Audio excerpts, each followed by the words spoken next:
compartilhe bons momentos. Divulgue a Rádio CPAD. www.radiocpad.com.br.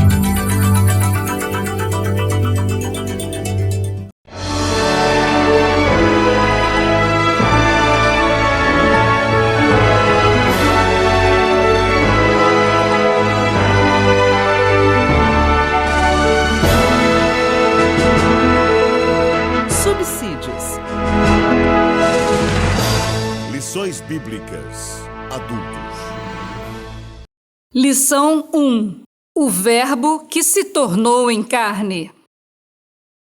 Eu quero cumprimentar a todos os amados irmãos, professores, superintendentes de escola dominical, pastores, evangelistas, obreiros em geral, com a paz do Senhor, porque estou tendo o privilégio de iniciar com todos vocês um trimestre especial no Evangelho de João.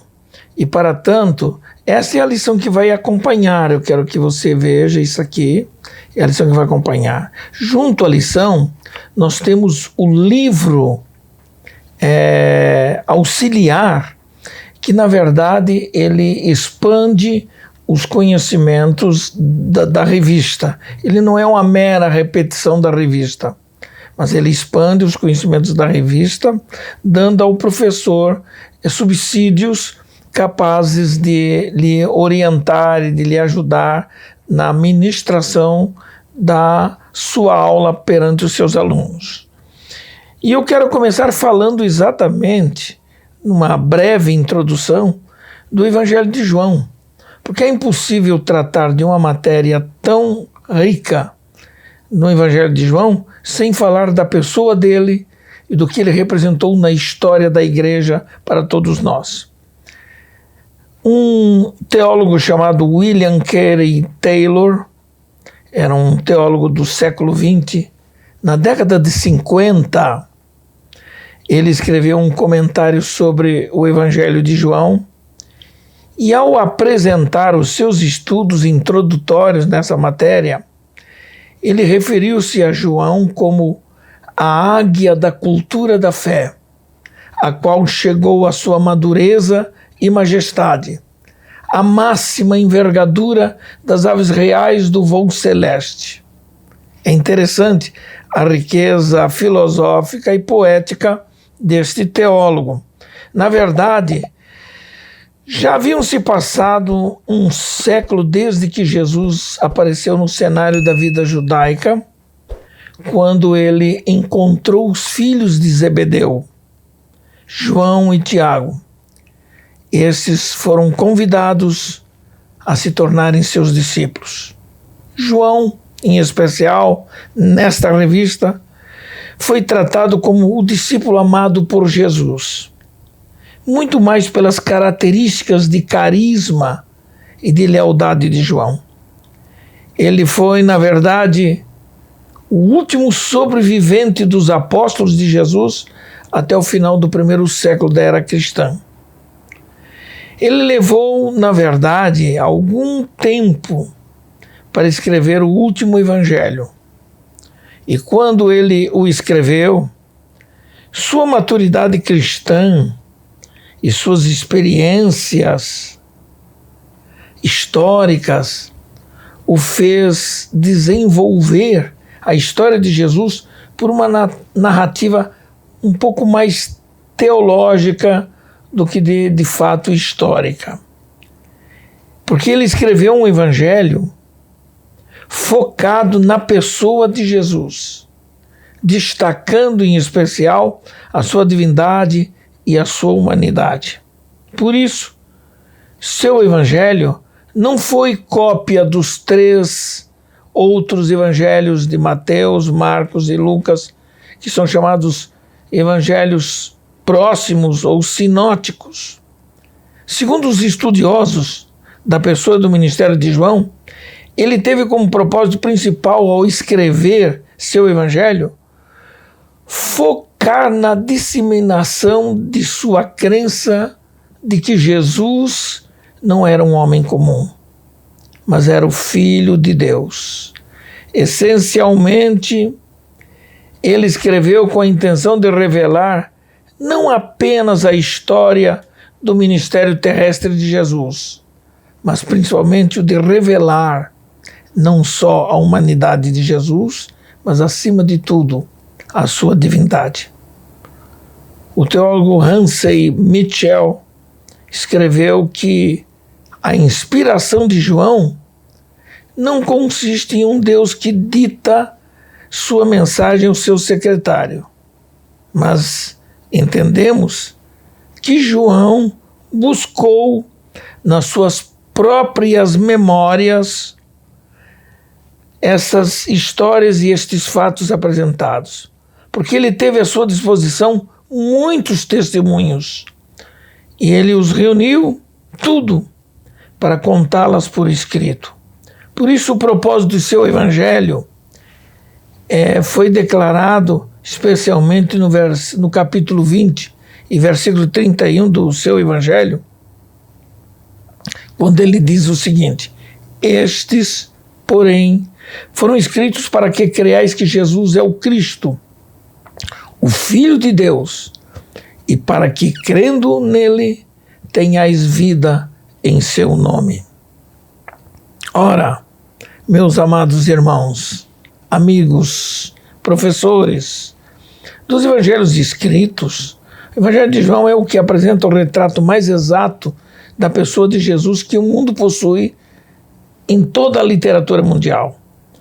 O teólogo Robertson, de fato, é quem entendeu dessa forma. Enquanto Mateus, Marcos e Lucas, inspirados pelo Espírito Santo, tanto quanto foi João inspirado, mesmo que ele não faça parte direta dos evangelhos sinóticos, na verdade, João desenvolveu suas narrativas explorando especialmente a revelação das duas naturezas de Cristo, a humana e a divina. E deu destaque especialmente à natureza divina de Jesus. Nós percebemos essa forma de escrever de João nos capítulos, principalmente nos 12 primeiros capítulos, nos quais João destaca a revelação da história de Cristo na eternidade e também na terra. Mesmo que alguns críticos do Novo Testamento levantem dúvidas quanto à autoria do quarto evangelho, porque ele não se apresenta pelo próprio nome, mas ele diz apenas daquele a quem Jesus amava. Por isso, nós não temos dúvida em reconhecer a autoria de João, que além de tudo tem o apoio dos pais da igreja, que eram aqueles líderes contemporâneos de João, e todos aqueles que vieram depois dele nos anos 180 depois de Cristo. Vejam só, já no segundo século. O testemunho desses pais da igreja, já no século II da era cristã, tais como Irineu da Gália, Heracliano da Itália, Tertuliano de Cartago, Taciano de Roma e Síria, Polícrates de Éfeso, Teófilo de Antioquia, Clemente de Alexandria e tantos outros mais. Outros nomes avaliaram e testemunharam a favor da autoria de João. Por exemplo, Policarpo, que foi discípulo de João e foi contemporâneo dele, até o final do primeiro século, ele não põe dúvida alguma sobre a autoria de João. Policarpo tornou-se, de fato, o elo histórico entre o apóstolo e a geração que preservou a crença na autoria joanina. O quarto evangelho não leva o nome do seu autor. O título que diz assim, segundo João, foi um título anexado a ele, tão logo os outros evangelhos se tornaram canônicos. Na verdade, este evangelho começou a circular, juntamente com os demais, como se fosse uma só obra. Nos Atos dos Apóstolos, João apareceu quase sempre na companhia de Pedro. Até mesmo os demais apóstolos não apareceram tanto, nos Atos dos Apóstolos, e isso não significa que os mesmos não se projetaram na história do cristianismo, pois eles se espalharam pela Ásia, pela Europa, pela África e outras regiões do mundo. Visto que Atos dos Apóstolos foi escrito por Lucas, suas narrativas focaram especialmente no ministério do apóstolo Paulo, que só aparece depois do capítulo 9, após a sua conversão. O ímpeto do Espírito Santo, na verdade, o levou a pregar o Evangelho, especialmente na Ásia Menor, deixando Jerusalém para cumprir seu ministério em outras partes do mundo. Sua migração para a Ásia Menor aconteceu depois da Guerra Judaica, nos anos 66 a 70 depois de Cristo, indo primariamente ou primeiramente para Éfeso. Não é precisa a data de quando ele escreveu, mas tudo indica que tenha sido cerca de 85 depois de Cristo. Uma vez que esse evangelho, ele o escreveu nos últimos anos do primeiro século, quando esteve em Éfeso. Enfim, quem é o discípulo amado senão João? Aquele que é mencionado pela primeira vez na última ceia de Jesus com seus discípulos, quando João reclina sua cabeça sobre o peito de Jesus, com atitude reverente e adoradora. Está lá no capítulo 13 de João. Ele aparece perto da cruz do Monte Calvário, acompanhando todos os detalhes dramáticos do sofrimento de Jesus, quando Jesus lhe pede para cuidar de sua mãe. Ele aparece também no túmulo vazio, quando teve notícias de que o corpo de Jesus não estava mais no túmulo. No final do seu evangelho, ele aparece como aquele que escreveu estas coisas. É interessante. Aquele que escreveu estas coisas. Na verdade, o texto áureo da primeira lição é este versículo. E o Verbo se fez carne e habitou entre nós, e vimos a sua glória como a glória do unigênito do Pai, cheio de graça e de verdade. Uma colocação que fiz questão de colocar na verdade prática é o seguinte: o Verbo que estava com Deus no princípio, aquele que entrou na esfera do tempo e da história da humanidade, tornando-se homem para salvar o homem dos seus pecados. E nós temos a leitura, que eu não vou fazer a leitura, você poderá fazer a leitura em particular, nos primeiros 14 versículos do capítulo 1. Mas começa com o primeiro versículo. No princípio era o Verbo, e o Verbo estava com Deus, e o Verbo era Deus. E quando chega no versículo 14,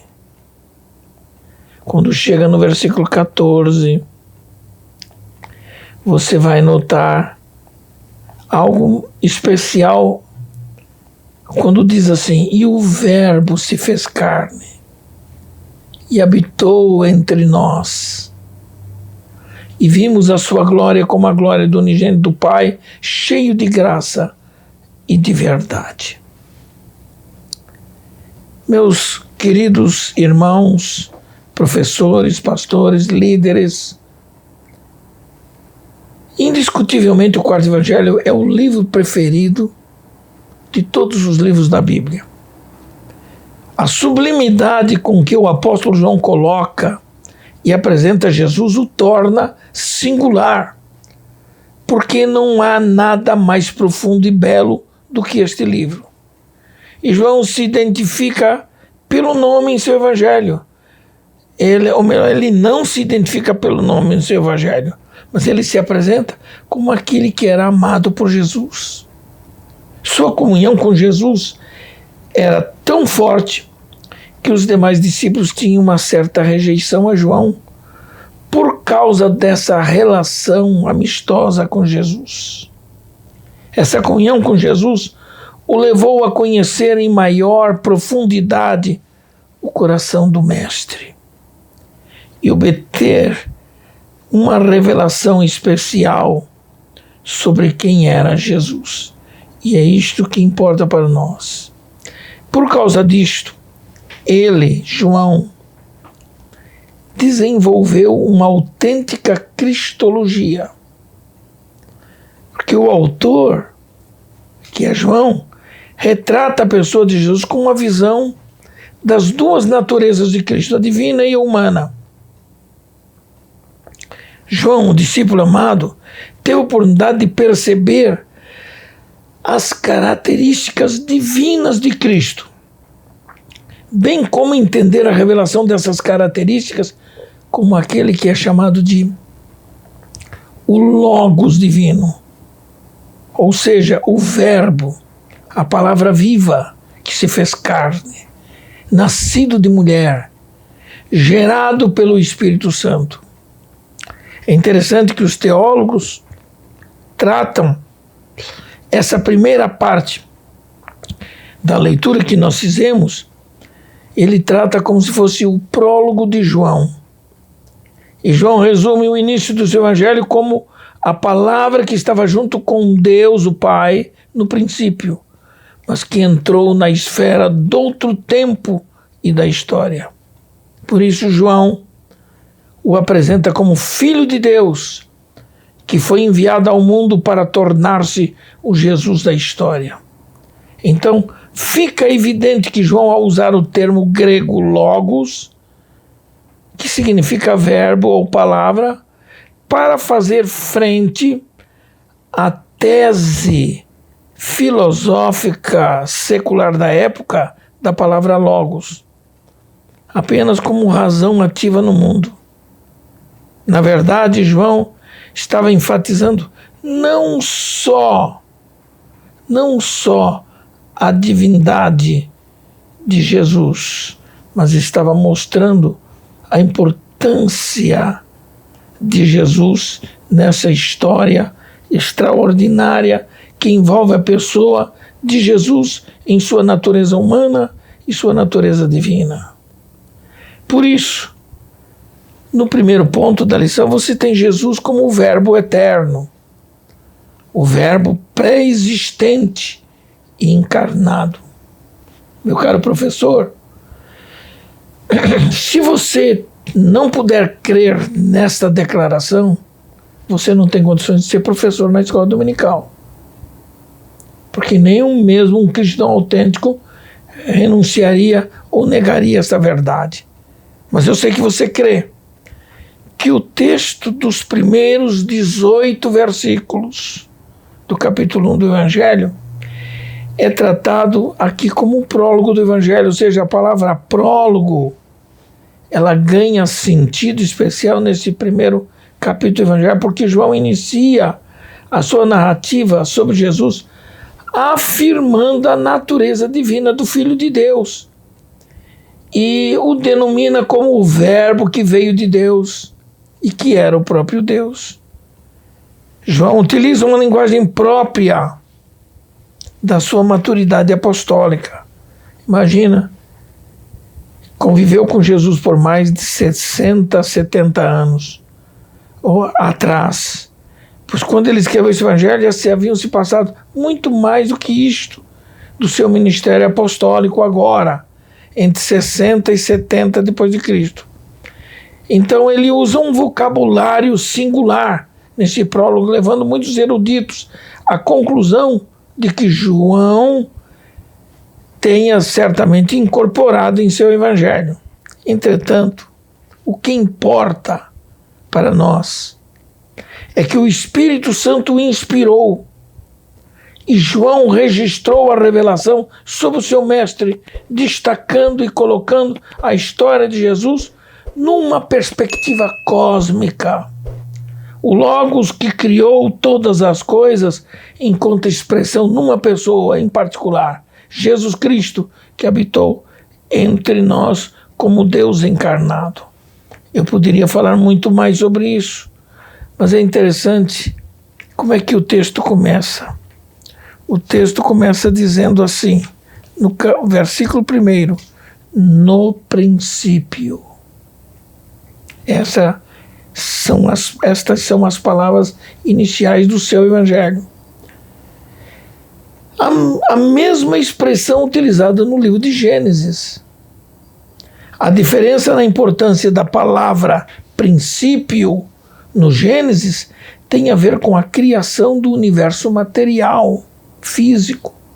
E no Evangelho de João, a palavra princípio retrata a criação de algo novo, que é a Igreja de Jesus Cristo. No texto de Gênesis 1:1, no princípio, quando os céus e a terra foram criados, a palavra já existia. Ele não era um ser criado. Ele sempre existiu, desde a eternidade. Assim como Deus é eterno, o Verbo também o é. Ele é o Alfa e o Ômega. Ele é o princípio e o fim. Como o próprio João faz a revelação no último livro da Bíblia, o livro de Apocalipse, capítulo 1 e versículo 8. O que se percebe é que o tempo verbal imperfeito do original sugere uma existência supratemporal absoluta do verbo. Na verdade, João reconhecia e declarou que a existência de Jesus não era temporal, mas era eterna. Sua preexistência é indubitável, porque ele não foi criado. Ele deixou o seu lugar junto do Pai e entrou na condição da vida humana, sendo gerado pelo Espírito Santo no ventre de uma mulher e nascer como qualquer criatura humana, revelando a sua humanidade. No princípio era. Está escrito lá, no princípio era. Na linguagem da Bíblia, a palavra princípio tem um caráter absoluto. Significa nada antes. A palavra princípio não se choca com a eternidade do verbo. Não significa que Deus teve um começo. Não há dúvida quanto à absoluta pré-existência de Cristo. Essa escritura revela e evidencia a sua existência. Não só antes da encarnação, mas antes de todos os tempos. Portanto, no princípio, o verbo já existia e o mundo passou a existir por seu ato de criação. E isto é muito importante você considerar. No princípio, o verbo já existia. Quando o apóstolo Paulo fala de Jesus como primogênito de toda a criação, ele está referindo-se à posição de Cristo como herdeiro e como soberano de toda a criação, como Filho eterno do Pai. No princípio era o Verbo. 1:1 de João. No grego do Novo Testamento, a palavra verbo é logos e significa palavra. Segundo o teólogo Lewis Perry Spencer, a definição para a palavra logos é aquela que denota tanto razão quanto linguagem. Ou seja, na sua maneira de entender, o termo logos inclui os modos pelos quais Deus faz-se a si mesmo conhecido do homem. Por isso, a melhor definição da palavra logos revela Jesus como a expressão, como revelador, como manifestador da pessoa de Deus. O Verbo nos declarou a Deus como Pai e nos declara os mistérios de Deus, a pessoa de Deus e a salvação de Deus. Então se pergunta, quem era o Verbo? Quem era o Verbo? Eu entendo como uma revelação para muito além do passado. É uma expressão meramente humana. Antes que se criasse a matéria, antes de todas as coisas visíveis e invisíveis, antes da criação da terra e dos céus, ele já era o Verbo. Quando João escreveu no princípio era o Verbo, nota-se que a palavra princípio lembra que a mesma palavra aparece no primeiro livro da Bíblia, o Gênesis, que foi o começo de tudo. Esta palavra, usada por João, na verdade, o transportava para o passado, em uma eternidade em que Deus era o agente ativo em todas as coisas criadas. Na visão de João, Jesus já existia como Deus. E era a palavra que estava com Deus. No Gênesis, essa palavra faz a abertura da Bíblia apenas. No princípio, Deus criou os céus e a terra. Gênesis começa com a criação. O apóstolo João se refere à criação de tudo, mas ele descobre uma nova criação. É interessante a gente considerar isso.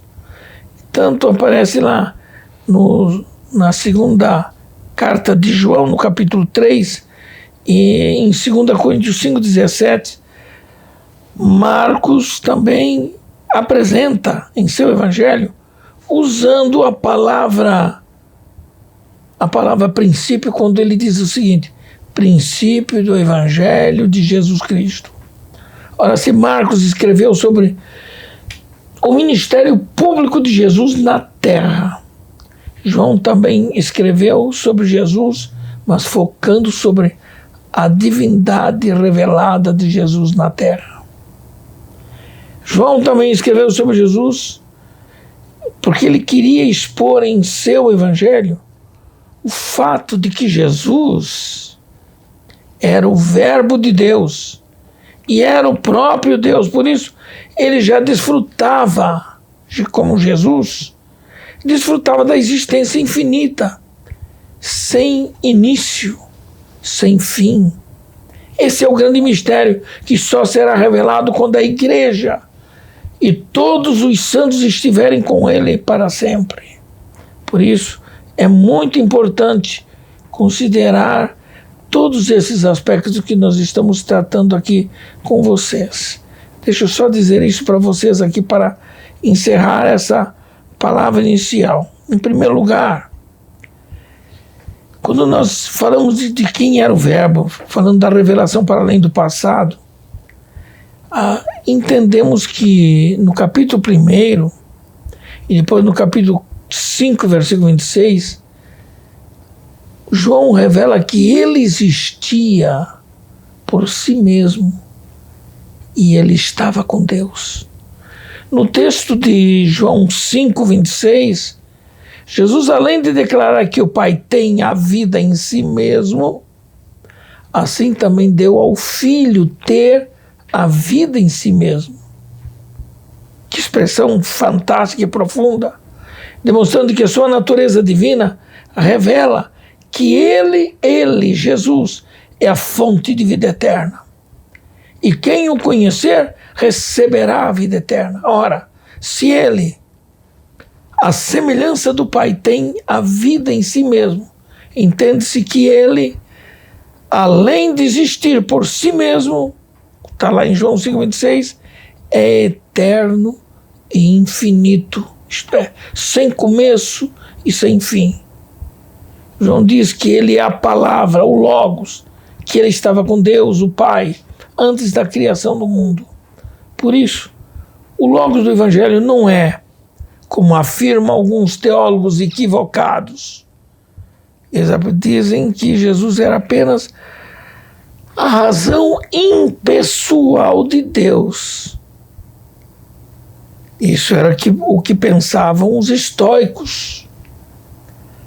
Mas João revela Jesus como Deus pessoal que age e que opera como pessoa. Por isso, a natureza essencial do Verbo mostra que assim como Deus é eterno, o Verbo também o é. Mas a frente de João, no seu Apocalipse, o apresenta como o Alfa e o Ômega, o primeiro e o fim, diz o Senhor, que é e que era e que há de vir, o Todo-Poderoso. O texto que nós estudamos, do capítulo 1, é chamado prólogo como um modo de apresentação da mensagem que João queria transmitir sobre a pessoa de Jesus, destacando a sua divindade. E neste prólogo, João queria distinguir a revelação sobre Jesus frente à discussão filosófica dos estoicos, de Filo, um dos filósofos famosos da época, que apresentavam Jesus não como a palavra. E João descobre na palavra verbo a pessoa do próprio Deus vivendo entre os homens.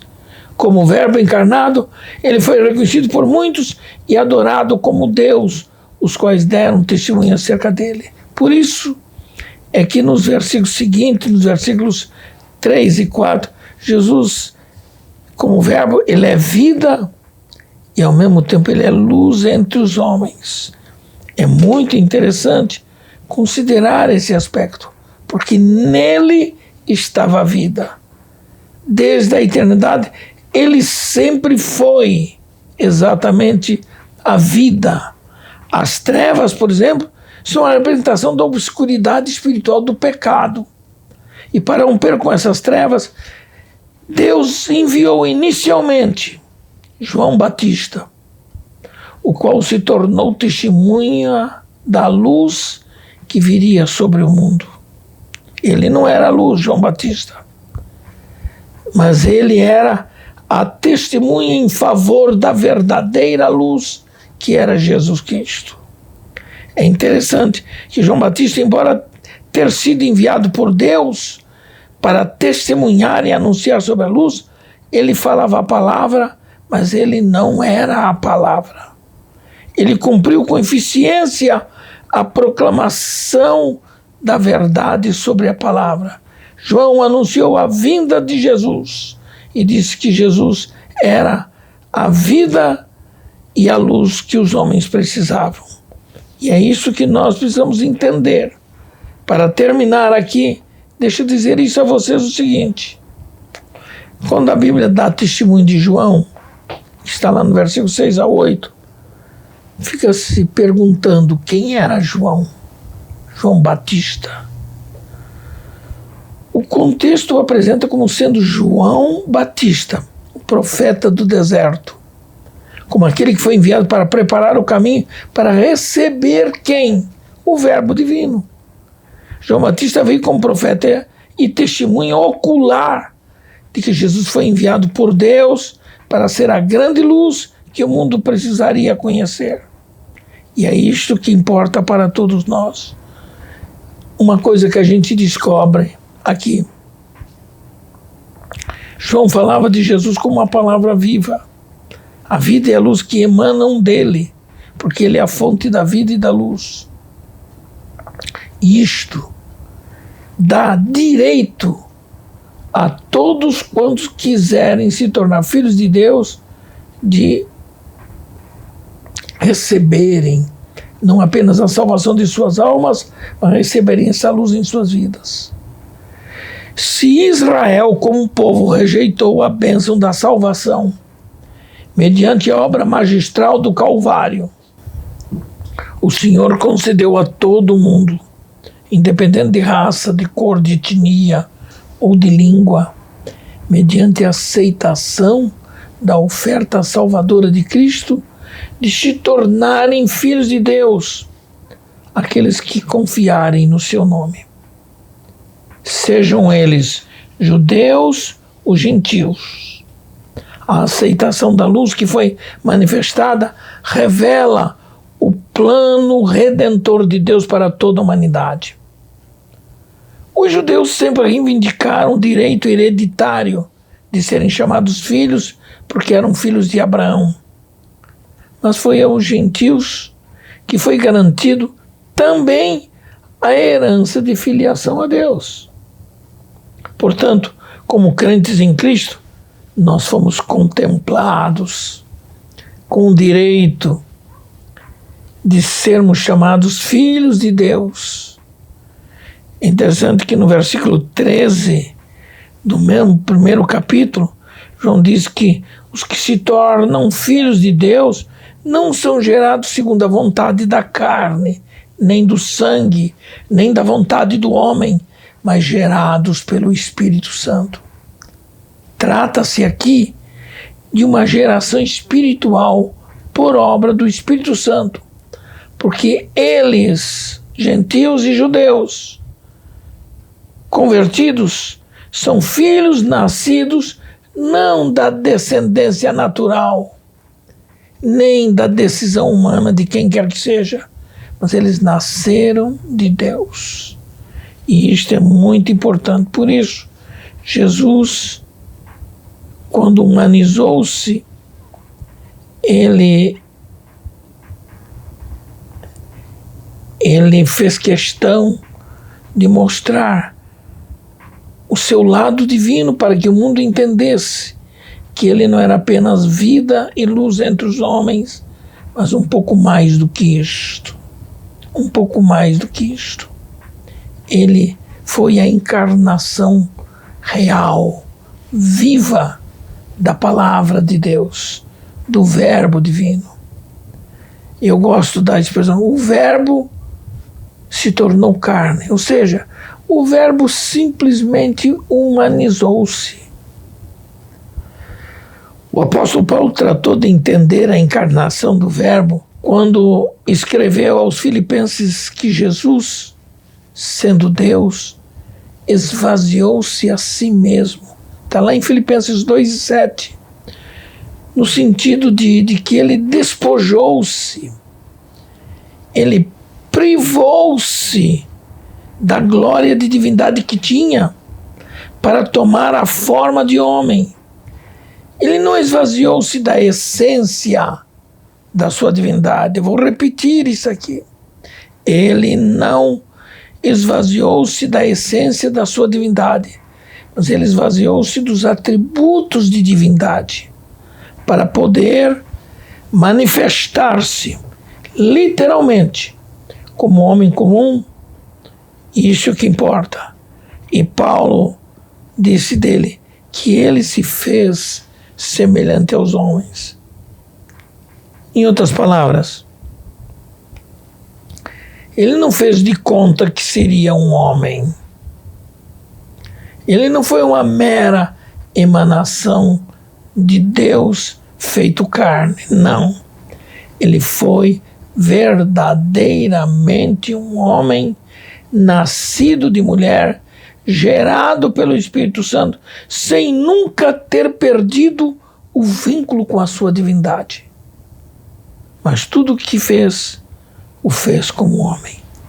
O Verbo se fez carne, é o que a palavra diz. Ele encarnou-se para ser como ser humano, para revelar-se como Salvador de todos os homens. Ele simplesmente humanizou-se sem nunca ter perdido a sua essência. E isso é que importa para todos nós. Há uma expressão, conforme está na língua grega original, hologos. Hologos está se referindo à palavra que reaparece depois no versículo 14 do primeiro capítulo. E aparece com ousadia. Porque João não disse que a palavra assumiu a humanidade, mas disse com autoridade que a palavra se fez carne. Foi uma surpresa, uma suprema revelação.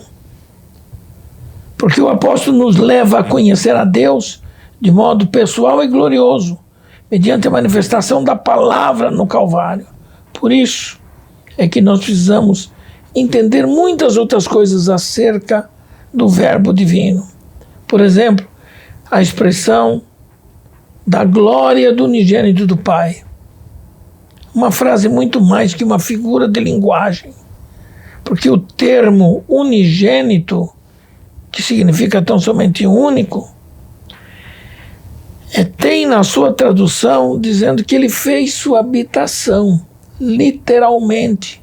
Está no grego a ideia de que o Verbo armou seu tabernáculo ou tenda entre nós. É interessante o que sugere. E a palavra grega esquenô, o esqueno, para habitação, sugere essa tradução. Ora, se antes Deus habitava numa tenda armada pelo seu povo de Israel, agora, no Novo Testamento, João está dizendo que o verbo, a palavra, tornou-se o tabernáculo, homem para viver entre nós. Portanto, a palavra encarnada é a verdadeira habitação, a manifestação definitiva da presença de Deus entre os homens. E isto é muito importante para todos nós. Que você, professor, tire proveito e ouça com atenção a cada declaração teológica que fizemos aqui. Porque o fizemos com o objetivo de você fortalecer aos seus alunos a importância das duas naturezas de Cristo. Deus o abençoe.